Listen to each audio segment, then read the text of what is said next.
Assalamualaikum warahmatullahi wabarakatuh.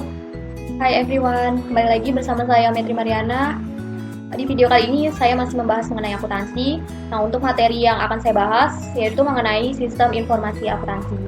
So, langsung saja kita simak videonya. Yang akan saya bahas pertama mengenai sejarah sistem pencatatan double entry. Nah, akuntansi pertama kalinya ditemukan oleh Lucas Pacioli, seorang pendeta Italia dengan bukunya yang berjudul Semu de Arithmetica Geometrica Proportion et Proportionalita. Buku ini diterbitkan pada tahun 1494 di Florensi, Italia. Menurutnya, pencatatan transaksi tidak hanya mencatat pengaruhnya pada suatu perkiraan saja, tetapi dilakukan pencatatan pada perkiraan lain. Nah, menurut Matisch 1987, sistem pencatatan dengan menggunakan double entry sudah ada sebelum Lucas Pacioli menemukannya.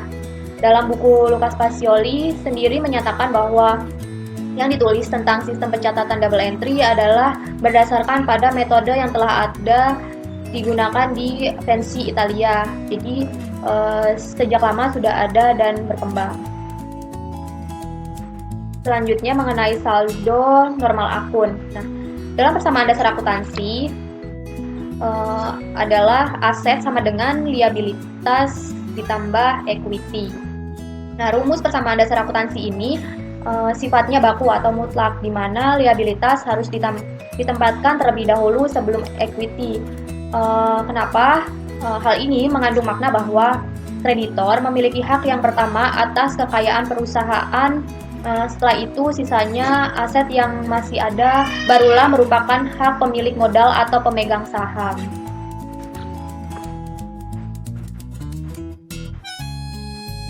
Selanjutnya contoh dari chart of account diantaranya adalah aktiva. Aktiva itu meliputi kas, piutang usaha, perlengkapan kantor, asuransi dibayar di muka, peralatan kantor, dan perabotan kantor.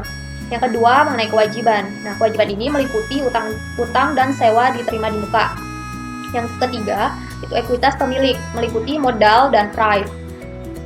Lalu yang keempat yaitu pendapatan. Nah, pendapatan ini meliputi pendapatan usaha, pendapatan sewa, dan pendapatan bunga. Yang kelima mengenai beban. Beban ini meliputi beban gaji, beban iklan, beban sewa kantor, beban utilitas, dan beban lain-lain. Selanjutnya mengenai model T-account. Nah, T-account ini adalah bentuk format yang paling sederhana untuk menunjukkan kenaikan atau penurunan saldo masing-masing komponen laporan keuangan. Nah, di dalam chart of account tadi kan ada aktiva, utang, ekuitas, price, pendapatan, dan beban. Nah, di sini untuk aktiva memiliki saldo normal di sebelah debit. Jika terdapat transaksi yang sifatnya menambah aktiva perusahaan, maka transaksi tersebut harus dicatat dengan mendebitkan aktiva yang bersangkutan. Nah, sebaliknya, jika transaksi akan mengurangi aktiva, maka aktiva yang berkurang tersebut harus dicatat di sebelah kredit. Lalu, untuk utang memiliki saldo normal di sebelah kredit.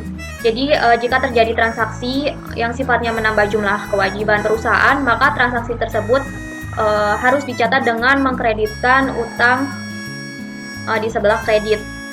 Nah, jika suatu transaksi sifatnya mengurangi jumlah kewajiban, maka utang berkurang tersebut harus dicatat di sebelah debit. Selanjutnya ekuitas. Ekuitas memiliki saldo normal sebelah kredit. Ekuitas akan bertambah di sebelah kredit dan sebaliknya dia akan berkurang di sebelah debit. Selanjutnya price memiliki saldo normal di sebelah debit. Sifatnya price ini mengurangi ekuitas. Selanjutnya pendapatan memiliki saldo normal di sebelah kredit. Jadi dia akan bertambah di sebelah kredit dan akan berkurang di sebelah debit. Selanjutnya beban memiliki saldo normal di sebelah debit. Beban akan bertambah di sebelah debit dan sebaliknya dia akan berkurang di sebelah kredit. Selanjutnya mengenai analisis transaksi dan jurnal. Dalam akuntansi, proses pencatatan selalu dimulai dengan menganalisis setiap transaksi yang terjadi. Nah, langkah selanjutnya adalah mencatat transaksi ke dalam jurnal. Transaksi dicatat berdasarkan urutan waktu terjadinya transaksi. Jurnal dibedakan menjadi dua, yaitu jurnal umum dan jurnal khusus. Jurnal umum ini dibuat atas transaksi yang tidak dicatat dalam jurnal khusus. Nah, untuk transaksi yang dicatat dalam jurnal umum ini diantaranya transaksi yang akan penjualan, transaksi pembelian, peralatan, dan perlengkapan kantor secara kredit. Selain itu, jurnal yang termasuk dalam jurnal umum yaitu ada jurnal koreksi, jurnal penyesuaian, dan jurnal penutup. Selanjutnya, untuk jurnal khusus memiliki beberapa jurnal, yaitu ada jurnal penjualan atau sales journal. Ini digunakan untuk mencatat transaksi penjualan secara kredit. Jadi jika ada transaksi penjualan secara tunai, maka transaksinya akan dijurnal di dalam jurnal penerimaan kas. Nah, yang kedua ada jurnal pembelian atau purchase journal, digunakan untuk mencatat transaksi pembelian secara kredit. Jadi ini hanya khusus untuk pembelian secara kredit. Nah, jika ada pembelian secara tunai, maka akan dijurnal di pembayaran kas. Lalu selanjutnya ada jurnal penerimaan kas. Nah, jurnal penerimaan kas ini digunakan untuk mencatat seluruh transaksi penerimaan kas, seperti penjualan secara tunai, lalu penerimaan piutang. Nah, itu akan dicatat di jurnal penerimaan kas. Lalu selanjutnya ada jurnal pembayaran kas, digunakan untuk mencatat seluruh transaksi pengeluaran kas, seperti pembelian secara tunai atau pembayaran hutang. Selanjutnya buku besar. Buku besar setelah transaksi dianalisis dan dicatat dalam jurnal umum, selanjutnya adalah memposting atau memindah bukukan setiap saldo akun yang terdapat di dalam jurnal ke dalam buku besar setiap masing-masing akun. Nah, buku besar untuk masing-masing akun merupakan rincian akumulasi saldo akun terkait yang terdapat dalam jurnal. Buku besar dibedakan menjadi dua, yaitu buku besar umum dan buku besar pembantu. Nah, untuk buku besar pembantu hanya khusus untuk akun piutang dan utang dagang. Fungsinya, buku besar pembantu ini diperlukan untuk merinci saldo yang terdapat dalam buku besar umum. Selanjutnya, neraca saldo. Neraca saldo atau trial balance diperlukan untuk memastikan bahwa tidak adanya kesalahan di dalam memposting jumlah debit atau kredit dari jurnal ke buku besar. Langkah awal dalam menyiapkan neraca saldo adalah menentukan saldo akhir per periode laporan akuntansi untuk setiap akun. Saldo akhir dilihat dari buku besar. Nah, seluruh saldo akhir dari setiap akun akan dipindahkan ke neraca saldo. Selanjutnya, ayat jurnal penyesuaian. Nah, setelah ayat jurnal diposting ke buku besar, lalu disiapkan neraca saldo sebelum penyesuaian atau unadjusted trial balance. Nah, pada akhir periode akuntansi, banyak saldo akun dalam buku besar yang dapat segera dilaporkan dalam laporan keuangan tanpa mengalami perubahan. Akan tetapi, ada beberapa akun yang perlu disesuaikan. Tujuannya adalah untuk memperbarui atau mengupdate data laporan keuangan agar sesuai konsep akrual yang berlaku dalam akuntansi. Ayat jurnal yang membuat saldo akun menjadi up to date dinamakan sebagai adjusting journal entry. Setiap ayat jurnal penyesuaian sekurang-kurangnya akan mempengaruhi satu akun laba rugi dan satu akun neraca. Dalam ayat jurnal penyesuaian selalu melibatkan akun pendapatan atau akun beban dan aktiva tetap atau akun kewajiban. Nah, contohnya penyesuaian untuk akun beban gaji dan akun utang gaji yang timbul atas jumlah gaji yang belum dibayar, tetapi bebannya telah terjadi. Lalu, apa yang akan terjadi jika seandainya akuntan lupa membuat ayat jurnal penyesuaian? Nah, jawabannya adalah tentu saja bahwa akun-akun tersebut akan menjadi tidak update. Dalam arti akun-akun tersebut ada yang kebesaran jumlahnya, ada juga yang kekecilan jumlahnya. Nah, sehingga terjadi yang namanya salah saji dalam laporan keuangan.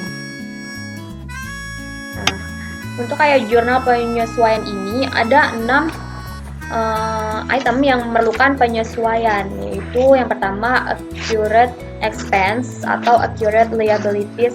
Nah, dari sepanjang periode beban-beban tertentu mungkin telah terjadi, tetapi pembayaran belum dilakukan sampai pada periode berikutnya. Nah, ini kenapa harus dilakukan penyesuaian. Yang kedua, accurate revenue dan accurate asset.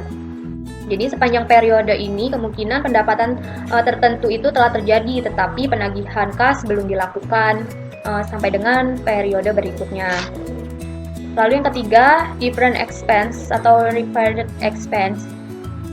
Nah, kalau untuk sepanjang periode kemungkinan pengeluaran tertentu yang telah dibayarkan dicatat pada pembukuan, namun atas barang atau jasa belum digunakan. Nah, jadi pada akhir periode perlu untuk menentukan secara tepat mana bagian dari pengeluaran tersebut yang sudah dipakai dia akan menjadi beban. Nah, untuk yang belum dipakai dia akan menjadi aktiva untuk periode berikutnya. Selanjutnya ada deferred revenue dan unearned revenue. Earned revenue. Nah, pembayaran mungkin akan diterima dari pelanggan sebelum barang dikirim atau sebelum jasa diberikan. Jumlah yang diterima di muka akan dicatat dengan mendebit akun aktiva atau kas, dan kredit bisa dengan menggunakan dua akun, yaitu langsung diakui sebagai akun pendapatan atau bisa juga lebih dahulu diakui sebagai akun utang atau pendapatan diterima di muka. Lalu yang selanjutnya penyusutan aktiva. Nah, penyusutan aktiva ini pertama kali pada saat sebuah aktiva itu diperoleh atau diakuisisi, tentu saja belum ada penyusutan yang dicatat atau diakui dalam pembukuan perusahaan. Nah, nanti setelah aktiva tetap tersebut dipakai, jurnal penyesuaian perlu dibuat untuk mengakui bagian dari jumlah harga perolehan yang sudah menjadi beban. Lalu yang keenam mengenai hutang tak tertagih. Nah, piutang tak tertagih ini sepanjang periode di mana penjualan kredit terjadi, estimasi mengenai besarnya piutang usaha yang tidak dapat ditagih dibuat. Pada titik ini, karena perusahaan belum dapat mengetahui mana dari pelanggan yang tidak bisa membayar, maka perusahaan tidak akan mengkreditkan atau menghapus piutang usahanya secara langsung. Nah, langkah selanjutnya itu neraca saldo setelah penyesuaian dan penyiapan laporan keuangan. Nah, proses akuntansi yang diawali dengan menganalisis dan menjurnal transaksi dan diakhiri dengan membuat laporan dinamakan sebagai siklus akuntansi. Nah, di sini ada siklus akuntansi. Yang pertama, kita harus ada transaksi, lalu menganalisis transaksi dan ada bukti-bukti transaksi. Yang kedua, lalu membuat jurnal atau menginput jurnal. Lalu selanjutnya memindahkan jurnal atau memposting jurnal ke dalam buku besar umum ataupun pembantu. Nah, selanjutnya yaitu dari buku besar pembantu kita buat neraca saldo. Jadi neraca saldo ini adalah neraca saldo akhir dari buku besar.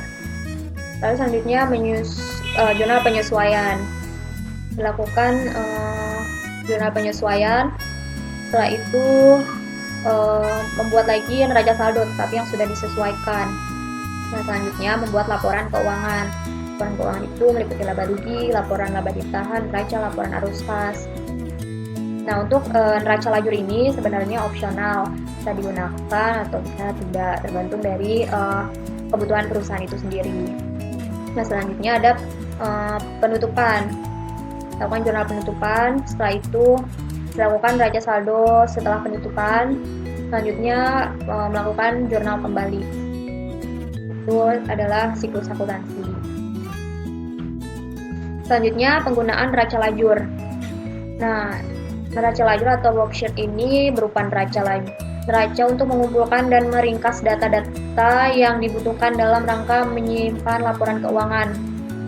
Kolom-kolom yang terdapat di neraca lajur ini ada kolom neraca saldo sebelum penyesuaian, terus kolom penyesuaian, kolom neraca saldo setelah penyesuaian, kolom laba rugi, dan kolom neraca. Nah, tahap untuk menyiapkan kertas kerja itu, yang pertama kita menyiapkan neraca saldo sebelum penyesuaian ke dalam kertas kerja. Jadi neraca saldo itu diinput ke dalam kolom kertas kerja. Lalu yang kedua, memasukkan data jurnal penyesuaian yang ada dalam kertas kerja. Jadi di kolom selanjutnya jurnal penyesuaian itu di input di dalam kertas kerja. Lalu yang ketiga, memasukkan saldo yang telah disesuaikan ke kolom neraca saldo setelah penyesuaian yang ada di kertas kerja.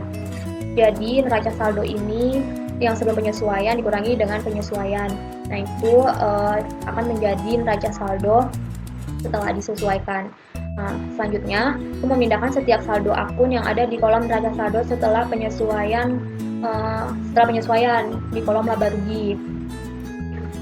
Jadi akun-akun yang ada di kolom laba rugi itu diinput dari neraca saldo yang setelah disesuaikan. Selanjutnya, terakhir itu di kolom laba rugi dan neraca hitung total saldo debit dan kredit. Besarnya selisih kolom laba rugi dan neraca harus sama. Jadi di bagian neraca diisi dengan akun-akun yang harusnya ada di neraca, di laba rugi diisi dengan akun-akun yang ada di laba rugi. Nah, lalu total debit kredit itu selisihnya harus balance antara neraca dan laba rugi. Selanjutnya mengenai aya jurnal penutup. Nah, akun-akun yang terdapat dalam laporan laba rugi memiliki sifat yang sementara, di mana akun-akun ini nantinya akan ditutup setiap akhir periode akuntansi. Nah, perlu diingat kembali, sesungguhnya neraca ini adalah sebuah laporan yang akan menggambarkan mengenai kondisi atau posisi keuangan perusahaan per tanggal tertentu sampai dengan tanggal pelaporan. Nah, sedangkan laporan laba rugi ini adalah sebuah laporan yang mencerminkan kinerja atau performance management dan profitabilitas perusahaan untuk suatu periode waktu tertentu. Nah, lalu bagaimana cara melakukan jurnal penutup? Yang pertama, akun laba rugi yang memiliki saldo normal di kredit itu di sebelah debit dan mengkreditkan ikhtisar laba rugi. Jadi yang tadinya akun normalnya itu sebelah kredit, dia dipindahkan ke sebelah debit. Nah, untuk di sebelah kreditnya itu diisi dengan ikhtisar laba rugi. Yang kedua yaitu akun laba rugi yang memiliki saldo normal di debit. Nah, kemudian dikreditkan dan lalu yang didebitkan adalah ikhtisar laba rugi. Yang ketiga, jika laba bersih, maka akun modal akan dikreditkan. Debitnya ikhtisar laba rugi. Nah, jika sebaliknya, jika rugi bersih, maka modal akan didebitkan dan kreditnya adalah ikhtisar laba rugi. Jadi jika terjadi laba bersih, laba bersihnya didebitkan, lalu kreditnya ikhtisar laba rugi. Nah, jika terjadi rugi bersih, maka modalnya akan didebitkan dan ikhtisar laba ruginya dikreditkan. Lalu yang selanjutnya, akun drive dan dividen memiliki saldo normalnya itu ada di kredit. Nah, kemudian didebitkan. Lalu mendebitkan laba ditahan. Selanjutnya, neraca saldo setelah penutupan. Neraca saldo setelah penutupan ini setelah ayat jurnal penutup diposting ke buku besar, selanjutnya menyiapkan neraca saldo setelah penutupan atau post closing trial balance. Laporan ini hanya berisi saldo akhir dari masing-masing akun neraca yang akan dibawa sebagai neraca saldo awal untuk akun periode berikutnya. Selanjutnya mengenai ayat jurnal pembalik. Ayat jurnal pembalik ini akan dibuat pada awal periode akuntansi dengan cara membalik ayat jurnal penyesuaian yang dibuat pada akhir periode akuntansi sebelumnya. Jadi ada 4 item yang harus dibuat jurnal pembalik. Yang pertama, itu ayat jurnal penyesuaian atas beban yang masih harus dibayar. Seperti beban upah yang masih harus dibayar atau beban bunga yang masih harus dibayar. Yang kedua, ayat jurnal pendapatan yang masih harus diterima. Ini pendapatan yang masih harus diterima seperti bunga yang masih harus diterima. Yang ketiga, ayat jurnal penyesuaian atas biaya dibayar di muka. Yang keempat, ayat jurnal penyesuaian atas pendapatan diterima di muka. Selanjutnya, akuntansi dasar kas versus akuntansi dasar aktual. Nah, mengenai akuntansi dasar kas, akuntansi dasar pencatatan adalah cash basis, maka pendapatan dan beban akan dilaporkan dalam laporan keuangan laba rugi dalam periode di mana uang kas diterima menjadi pendapatan atau uang kas dibayar untuk menjadi beban. Sedangkan akuntansi dasar akrual itu akuntansi dasar pencatatannya adalah accrual basis, maka pendapatan maupun beban akan dilaporkan dalam laba rugi dalam periode pendapatan dan beban tersebut terjadi tanpa memperhatikan arus uang kas masuk ataupun arus uang kas keluar. Nah, contoh dari akuntansi dasar akrual sendiri, misalkan di perusahaan jasa, jadi bahwa pendapatan akan segera langsung diakui sebagai pendapatan perusahaan jika dia telah memberikan jasa kepada pelanggan, baik apakah sudah menerima pembayaran maupun belum. Perusahaan yang telah memberikan jasa tersebut akan langsung mengakui sebagai pendapatan dalam laporan laba rugi dalam periode di mana jasa tersebut telah diberikan kepada pelanggan. Lalu untuk contoh dari perusahaan dagang, misalkan perusahaan menjual barang dengan kepada pelanggan, maka penjualan akan langsung mengakuinya sebagai pendapatan. Nah, tidak peduli apakah penjualan tersebut dilakukan secara tunai atau kredit. Nah, pengakuan yang sama juga berlaku untuk pengakuan beban. Beban akan segera langsung diakui dalam periode di mana beban tersebut memang benar-benar sudah terjadi, meskipun belum dibayar. Nah, itu tadi materi yang bisa saya share untuk hari ini. Semoga materinya bermanfaat dan ditunggu untuk next video selanjutnya. Terima kasih. Wassalamualaikum warahmatullahi wabarakatuh.